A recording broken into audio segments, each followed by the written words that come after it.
La tension monte d'un cran dans la forêt d'Ambach, en Allemagne, au lendemain de l'expulsion de militants écologistes par les forces de l'ordre.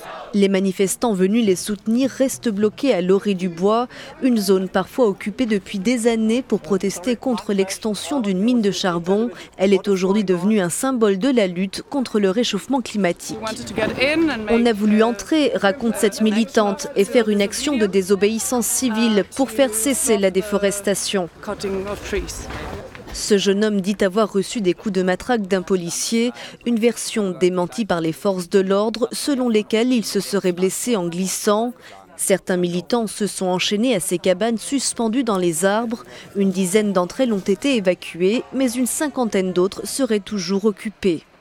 Selon les autorités, 9 personnes auraient été blessées lors de l'intervention policière. Aujourd'hui, l'Allemagne produit plus d'un tiers de son électricité en brûlant du charbon, dont un quart provient de cette mine d'Ambach, une combustion à l'origine d'une forte pollution aux particules fines.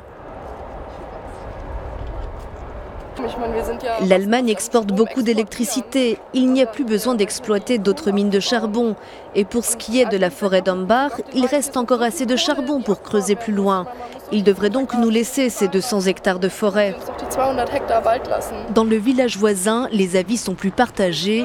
Le charbon reste une ressource essentielle. Cette femme a perdu son mari qui travaillait pour la société productrice d'électricité et pas question de remettre en cause ce modèle.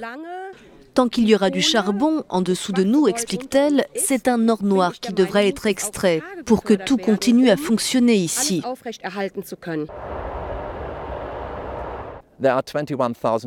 21 000 emplois dépendent de l'extraction du charbon en Allemagne, mais le pays n'atteindra jamais son objectif de réduction du CO2 si l'exploitation se poursuit.